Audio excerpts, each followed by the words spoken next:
So I started my professional life about 30 years ago as a nurse in the pediatric intensive care unit.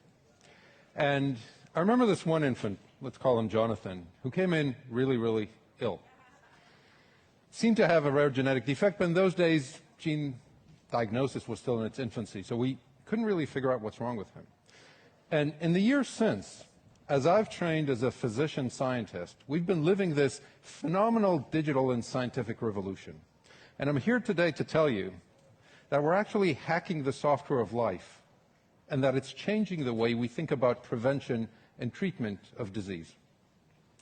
So here's all the biology you need to know in 30 seconds. Our body is made out of organs. Our organs are made out of cells.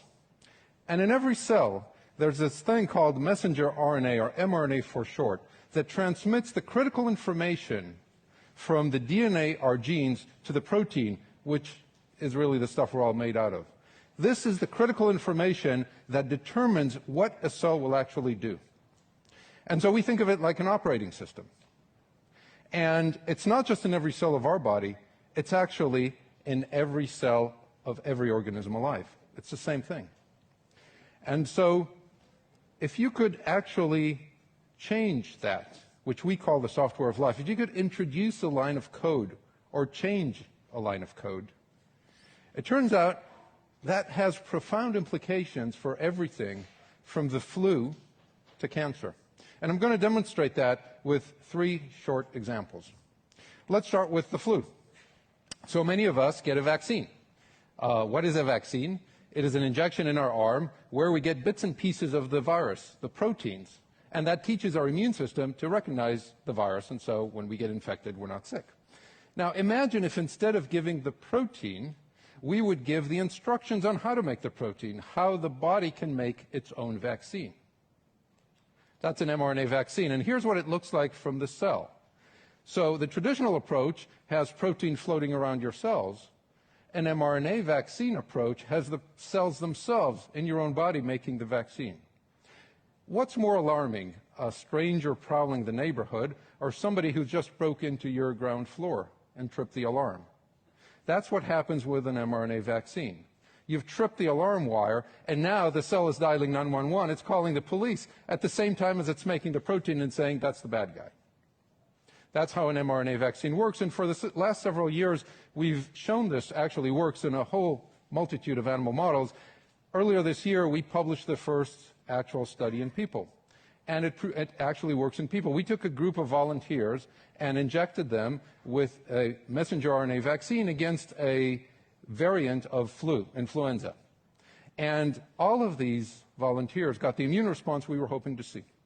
The side effect profile was pretty benign, what you would see with any normal type vaccine. So we've proven the principle. This actually can work. It works in people, and now we're going to be developing a whole slew of vaccines against diseases for which we don't have one.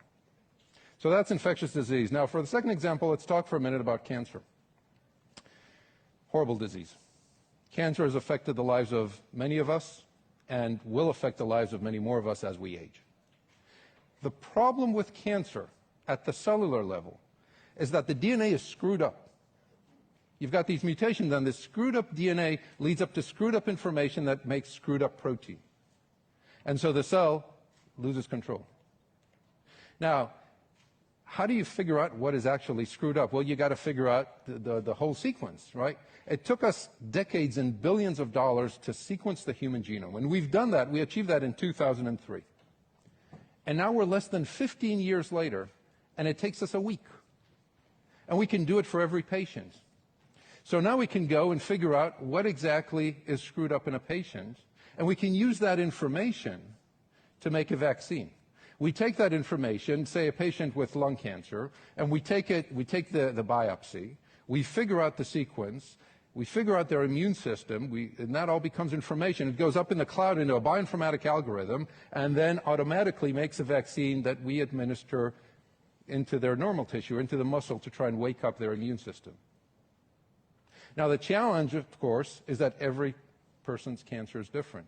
Mutations happen by random chance. And so to do this, you have to make it personalized. So this is me, But if every patient is different, what we're going to have to do is make a personalized cancer vaccine for every patient. And that's exactly what we've started to do. Every patient gets a vaccine that's based on the sequence in their own tumor. So when we started to do this a couple of years ago, my CEO stopped by one evening and said, "Tal, I get the idea, but is this going to work?" And I said, "Look, Stefan, I don't know, but we've got all the pieces to try and answer the question, so we should try." And today, I can tell you that I still don't know if it's going to work, but I know we're able to actually run the experiment. Earlier this week, the first patient was treated with a personalized cancer vaccine we made just for her. Thank you. So in the months and years to come, we will know the answer of whether we can actually wake the immune system against somebody's cancer with a personalized cancer vaccine. So stay tuned. I'm going to finish with a third example of something called methylmalonic acidemia, or MMA for short. Now, the name doesn't matter. Okay, this is just a disease that is caused by an enzyme that's critical for metabolism. And children are born, and they lack this one crucial gene. And so their body is not able really to fight infection properly, or anytime they have any sort of stress, their body goes into crisis.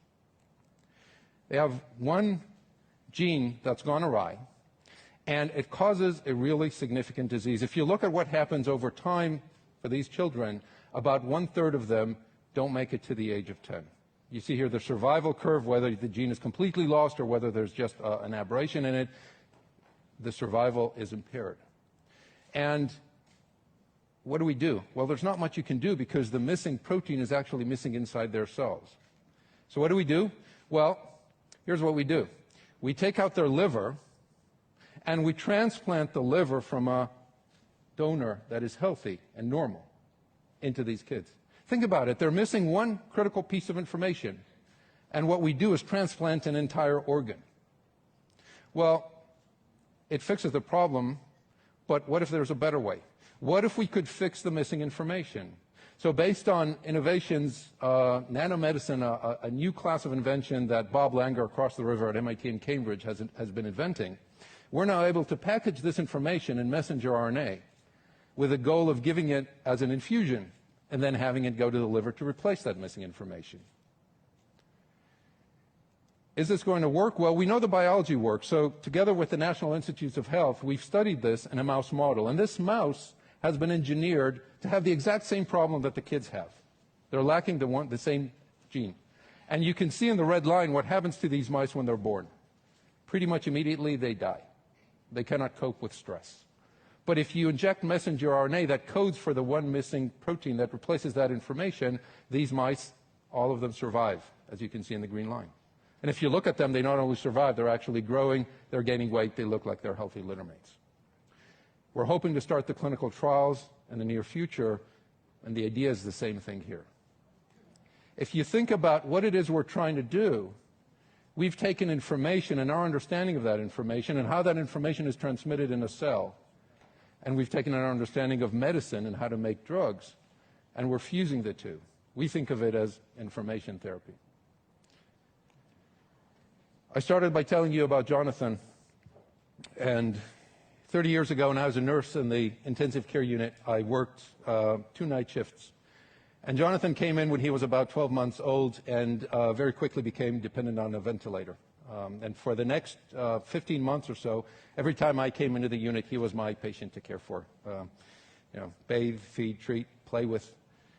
He couldn't talk. He was on a ventilator, but he was very much alive. And you could tell, you could play with him. His eyes would follow me after a while. He would recognize me. Until one day I came into the unit for my shift and he was no longer there. He had died because of an infection in between shifts.